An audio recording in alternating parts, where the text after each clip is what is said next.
Supreme court को नहीं मानते? आप संबित पात्रा है क्या? नहीं, आप सुप्रीम कोर्ट को संबित पात्रा है? मैं ये जानना, पात्रा है। चलिए मैं मानता हूँ, पहले आप मुझे ये बताइए, आप सुप्रीम कोर्ट को, संविधान को मानते हैं कि नहीं मानते? मैं जो पूछ रहा हूँ उसका जवाब दो। आप यहाँ पे माइक लेके हाना करवाने मत आइए। आपसे पहले मैं आपसे, आप जब सुप्रीम कोर्ट पे सवाल उठा रहे हैं, आपसे पूछ रहा हूँ, मुस्कुरा गाली दूं बर्दाश्त करोगे? देखिए हर गाली दे बर्दाश्त करोगे? ऐसे तो ये गाली मुस्कुरा के दीजिए आप, या तो माइक हटा लो मेरे सामने से। आपको कि लगता है आप सुनना नहीं चाह रहे हो, आप झूठ झूठ बोलते जा रहे हो। मैं झूठ बोल रहा हूँ? क्या झूठ बोला मैंने? चलिए आप बताइए मैंने झूठ क्या बोला? काहे सुनो, एक चीज बता दूं, संतों से सभ्यता और मर्यादा में बात करो। मैं सारे पत्रकारों से भी मर्यादा, इज्जत सबका सम्मान है, आप इज्जत सबका हक है। अगर आप बोलने नहीं देना चाहते ना तो बंद करो ये। नमस्कार, आप देख रहे हैं सोशल न्यूज़। मैं आपके साथ मोहम्मद अकरम। लगातार मैं आपको खबरें दिखाता रहता हूं, कई बातें करता हूं आपसे। अभी हाल ही में मैंने बताया था आपको कि कांग्रेस इस समय क्या क्या गलतियां कर रही है और बीजेपी जो है वो लगातार किस तरीके से आगे बढ़ती हुई नजर आ रही है। आज दिल्ली में मौजूद हूं मैं। ईवीएम को लेकर लगातार चर्चा की जा रही थी। भानु प्रताप सिंह जो कि सीनियर एडवोकेट हैं, वो लोगों के सामने आए। उनका ये मानना है कि जिस तरीके से ईवीएम को लेकर आज लगातार घोटाला हो रहा है, कहीं ना कहीं यूपी चुनाव में देखा गया कि जिस तरीके से कहा जा रहा था पहले कि समाजवादी पार्टी की लहर है और समाजवादी पार्टी इस समय आएगी, लेकिन जो रिजल्ट आए वो कहीं ना कहीं विपरीत थे उसके। कहीं ना कहीं जो लोगों को उम्मीद थी वो देखने को नहीं मिला। इसी को लेकर अब लोगों के बीच में ईवीएम को लेकर लगातार जागरूकता फैलाने के लिए भानु प्रताप सिंह ने मुहिम शुरू कर दिया। हमारे साथ पंडित जी मौजूद हैं जो लगातार बोलते रहते हैं, काफ़ी लोग इनको सुनना पसंद करते हैं। अगर बात करें यहाँ पे कई लोग हैं जो घंटों से खड़े हुए हैं और इनको सुन रहे हैं। तो सबसे पहले मैं आपसे यही जानना चाहूँगा, आप आज आए ईवीएम को लेके, अपने आवाज़ उसके मुहिम का हिस्सा बने आप, क्या लग रहा है सच में यही दिक्कत है जिस वजह से यूपी चुनाव बीजेपी जीत रही है? सभी को पहले नवरात्रि की और रमजान की हार्दिक हार्दिक शुभकामनाएं।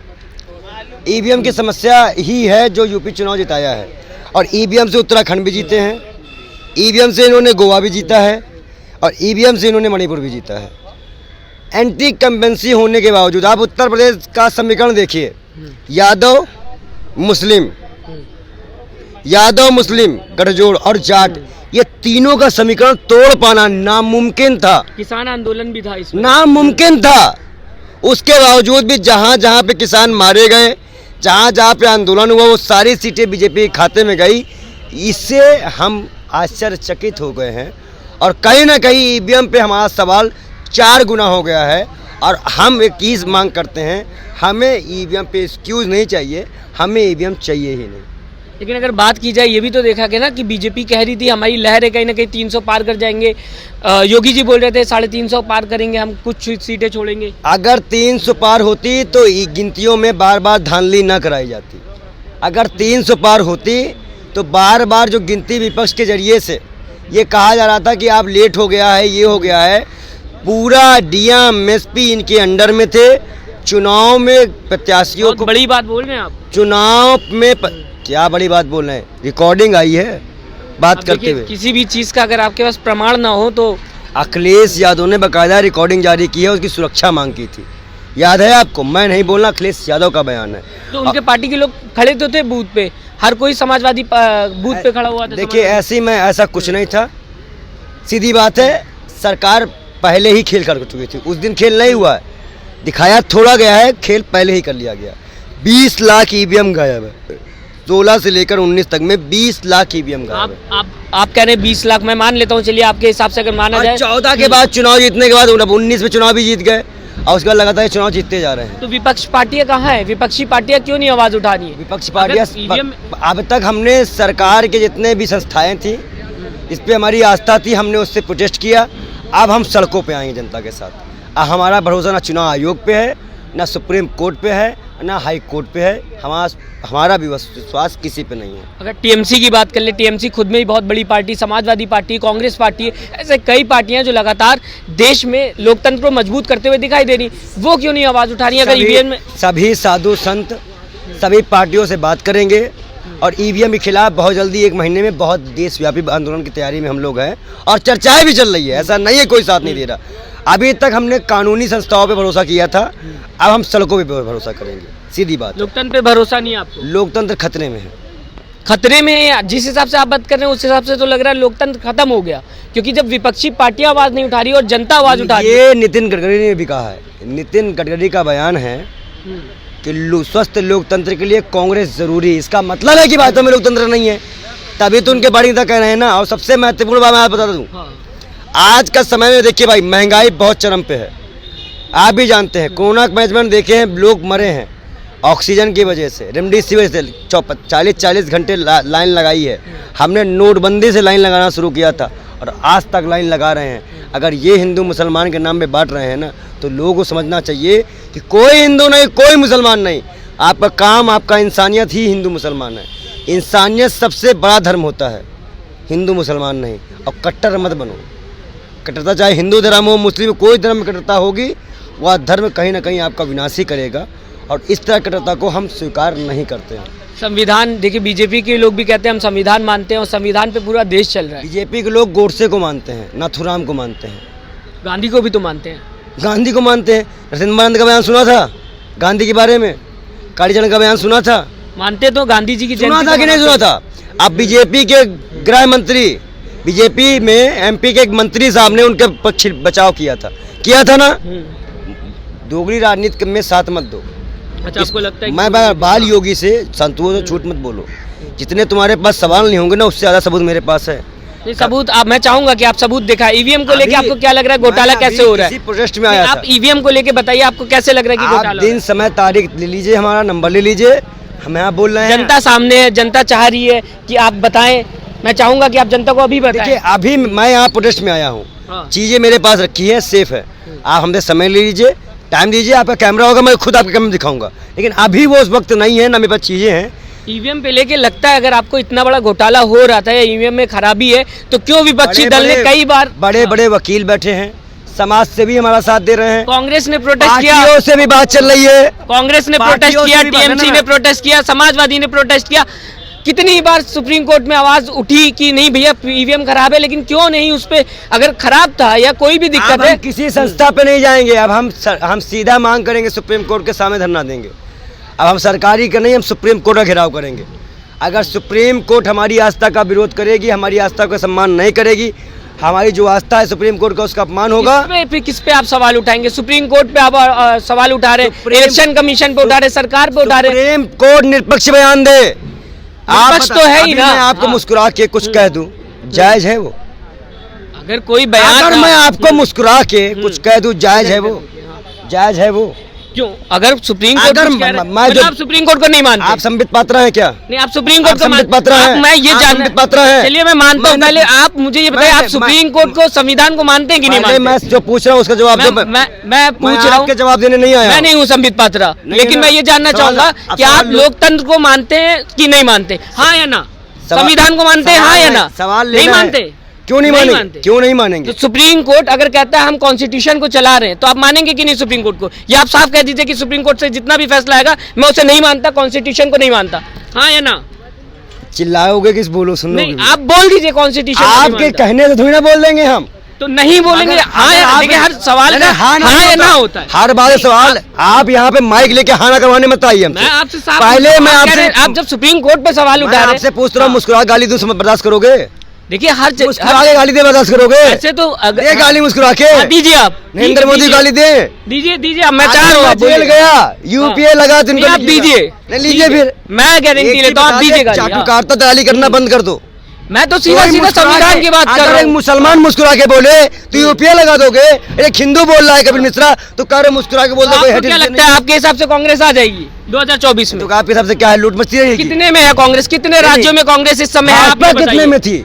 एक बार हमें ना गिनाइए। में आपको मैं बताता हूँ, मैं आपको बताऊँ, मैं जनता से भी बताना चाहूंगा। भाजपा में आपको मैं कई लोगों का नाम बता सकता हूँ जो स्टार प्रचार करते हैं और उनका चेहरा जो है लोगों के सामने है। चाहे आप संबित पात्र की बात कर लीजिए, चाहे आप अमित शाह की बात कर लीजिए, स्मृति ईरानी की बात कर लीजिए, आप योगी की बात कर लीजिए। रुकिए, मैं आपको बताता हूँ, रुकिए, मेरी बात खत्म तो ना, मेरी बात खत्म नहीं। कांग्रेस में बताइए, आप 5 नाम गिनाइए। राहुल गांधी खुद को तो पप्पू बोले, शास्त्री का नाम बताओ पार्टी में। आप कांग्रेस में बताइए जो जनता के बीच में आता हो, 5 लोगों का नाम बताइए। सिर्फ छत्तीसगढ़ और राजस्थान में 2 जगह सीमित हो चुकी है, और उसके बाद भी मैं बता दूं इस समय 4-5 राज्यों में चुनाव हुए थे जिसमें से एक भी जगह जीती नहीं। और यूपी में तो पूरी दम लगा दी प्रियंका गांधी ने, लड़की हूँ, लड़ सकती हूँ, खाता तक नहीं खुला। आप क्या बात कर रहे हैं समाज वो कांग्रेस पार्टी की? अब माइक उधर मत ले जाना, अब सुनने की क्षमता रखना। हाँ, अब सुनने की क्षमता रखना। ठीक है। एक अर्थशास्त्री का नाम बताओ अपने पार्टी में। ठीक, क्यों? तुम्हारी पार्टी में मेरी है पार्टी थोड़ी ना अरे तो कोई। बता तो रहा, भाजपा की मैंने तारीफ कब कर रहे हो बोली? ना, बताओ। मैं आपको बता रहा हूँ जो सच है। देखिए हकीकत आप मैं तुमसे अर्थशास्त्री की बात पूछ रहा हूँ, तुम नौटंकी बाजों का नाम बता रहे हो। क्यों? एक अर्थशास्त्री है तुम्हारे यहाँ पे, भाई स्टार एक प्रचार भी देश जो है ना, मैं तुमसे देश के बारे में पूछ रहा हूँ, एक भी अर्थशास्त्री राहुल है? गांधी क्या क्या चुनाव होता है तो जनता के बीच में आते हैं? क्या कांग्रेस से कोई आता है? पूरी बीजेपी जो है, कौन कोरोना काल में भागे आए थे? क्यों यूपी चुनाव में अगर बात करें, हर रोड पे बीजेपी के कार्यकर्ता छोटे से बड़ा नेता पहुंचा था कि नहीं पहुंचा था? सुनो, जिस दिन किसान कुचला गया है उसके अगले दिन रैली किए हैं लखनऊ में। क्यों? पार्लियामेंट में जाके आप अगर आप पार्लियामेंट में आप ट्रैक्टर मंगा के वहां पे घुमा देते हैं मखमली रोड पे, उससे क्या प्रदर्शन हो जाएगा?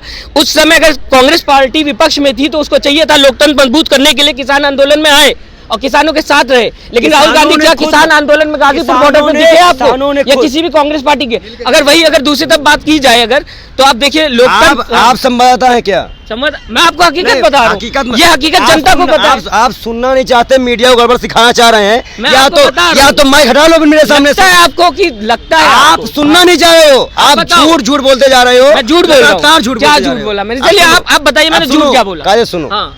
किसानों का ये मांग थी कि सरकार हमारी कोई विपक्षी पार्टी हमारा साथ बाहरी तौर पे दे। हमने बाहरी तौर पे समर्थन किया है, किसान रोड बने थे, कोई विपक्षी पार्टियां वहां नहीं गई।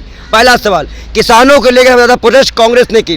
तीसरा सवाल, नरेंद्र मोदी को पहले ही आगाह कर दिया गया था 1 साल पहले कि कोरोना आ रहा था, उस नेता का नाम था राहुल गांधी, उसने बयान दे दिया था, उस पर भी कार्रवाई नहीं है। चौथा सवाल, ट्वीट करने से हो जाएगा? एक मिनट रुक जाओ, सवाल रुक जाओ। अब अपने तुमने बोला ना बड़ी देर तक, बड़ाई किए हो ना, मिल रहा होगा रामराज का कुछ प्रसाद, तो रुक जाओ।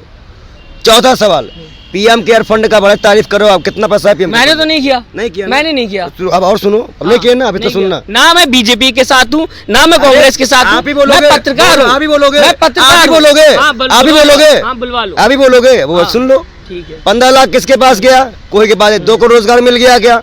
3 करोड़ रोजगार चले गए हैं। और दूसरी बात ये है कि सरकार जिस मुद्दे पे आई थी ना, बताओ तेल के दाम कौन तय करता है? कंपनियां की सरकार।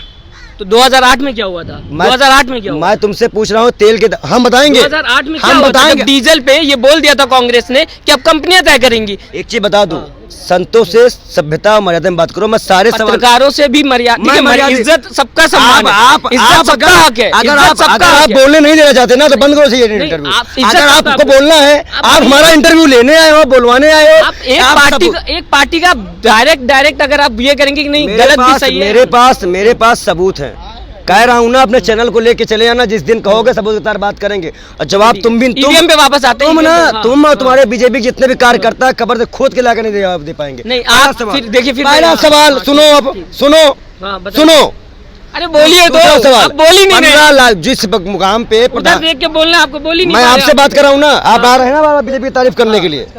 15 लाख के मामले में जब नरेंद्र मोदी जी ने कहा था कि 20,97,000 करोड़ रुपए हम कोरोना काल में एक फंड देंगे जो कॉर्पोरेट में हब्ज को देंगे, उस फंड कितने को लोगों को पहुंचा बताओ तो थोड़ा सा हिसाब है? कोरोना काल की बात कर, हिसाब है तो गरीबों, ये बताओ, गरीबों के लिए हिसाब कागज में लिखोगे कि खाली गोल गोल मार दोगे?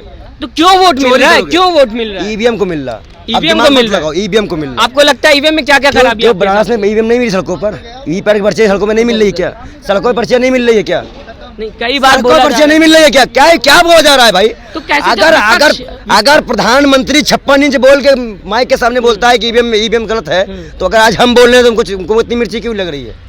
अच्छा, मैं ये भी जानना चाहूंगा 2024 में, चलिए मैं आपसे ये जानना चाहूंगा, आखिरी सवाल है क्योंकि वक्त की कमी के कारण मैं आपसे आखिर में जानना चाहूंगा, 2024 आने वाला है, अगर इस बार विपक्ष में कहीं ना कहीं कांग्रेस अपनी भूमिका नहीं निभा पाई तो ये माना जाएगा लोकतंत्र पूरी तरीके से खत्म हो जाएगा देश में। कैसे आप लोग काम करेंगे? गडकरी का बयान है, उन्हीं की पार्टी के नेता का, आपके लिए प्रसाद है, मेरे लिए नहीं। मैं पत्रकार हूँ, देखिए पत्रकारों पे सवाल नहीं, जैसे आपने कहा संतों पे सवाल नहीं, वैसे पत्रकारों पे मैं कह तो रहा हूँ कि आप लोगों के लिए जवाब यही है, पूरे मीडिया के लिए, कि पूरे मीडिया के लिए, गोदी की हो चाहे लोकल हो, उनको सोशल मीडिया साफ कहा गया है कि लोकतंत्र के लिए कांग्रेस जरूरी।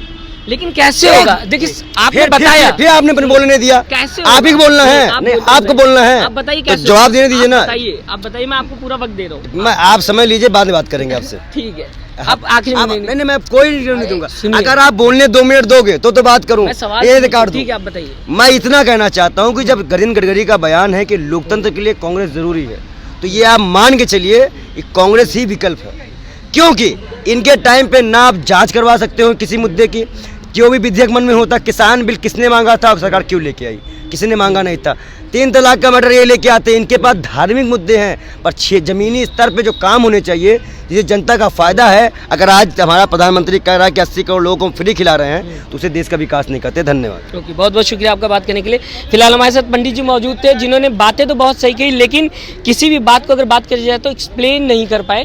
अगर कहा जाए, जैसे कि मैं मानता हूं कि जिस तरीके से बीजेपी इस समय जीत रही लगातार, अगर यूपी चुनाव की बात करूं मैं, तो यूपी चुनाव में काफ़ी बहुमत से सीटें हासिल करके लाई, लेकिन मुद्दा यहाँ पे ये आता है, जैसे 2024 की बात की जा रही है, इस समय कांग्रेस, आप सबको पता है, पूरे देश को पता है कि 2 राज्यों में सिर्फ सीमित है। अब अगर कांग्रेस की बात करूं तो राहुल गांधी इतने अच्छे स्पोक्स पर्सन नहीं है जितने कि मोदी है। मोदी के सामने अगर बात की जाए तो लाखों लोग इन्फ्लुएंस हो जाते हैं, मोदी के नाम पे लोग वोट देते हुए दिखाई देते हैं। अगर बात की जाए, कई राज्यों में ऐसा भी हुआ जब सीएम का चेहरा नहीं था और मोदी के नाम पे लोगों ने वोट देना पसंद किया। ऐसे में क्या कांग्रेस पार्टी सच में सामने अपोजिशन में आ पाएगी? वो बहुत जरूरी है।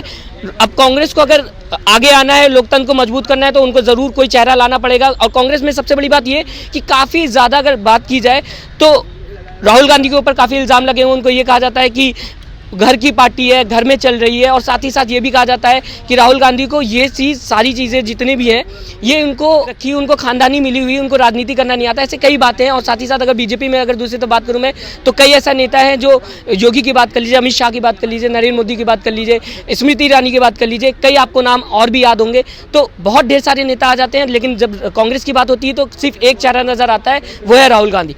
तो कहीं ना कहीं राहुल गांधी को और कांग्रेस को सुधार करना पड़ेगा अगर 2024 का चुनाव जीतना चाहते हैं। आप अपना सजेशन जरूर दीजिएगा, हमें कमेंट करके बताइएगा आपको क्या लगता है 2024 चुनाव में अगर कांग्रेस को मजबूत होना है तो उसको क्या करना पड़ेगा। आपका कमेंट मेरे लिए बहुत महत्वपूर्ण है। नमस्कार। चैनल को लाइक, शेयर एंड सब्सक्राइब करें और बेल आइकन दबाना ना भूलें।